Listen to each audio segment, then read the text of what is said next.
Good morning mga idol. Punta tayo ng heart check natin. Ngayon kasi yung schedule natin para sa radiation.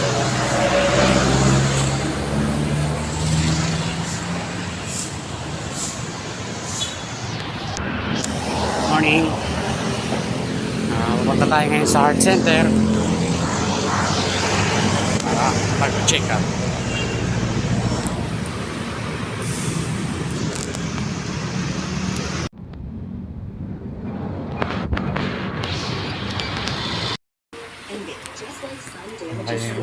Nakainom na tayo ngayon ng gamot natin ng mga 30 minutes daw. Check up daw. Papabalikan daw tayo nito.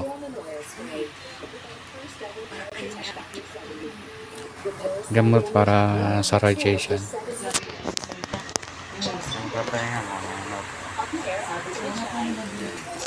May mga kasama din ako dito. May mga edad na, mga matatanda na rin sila. May ulit a bit nito.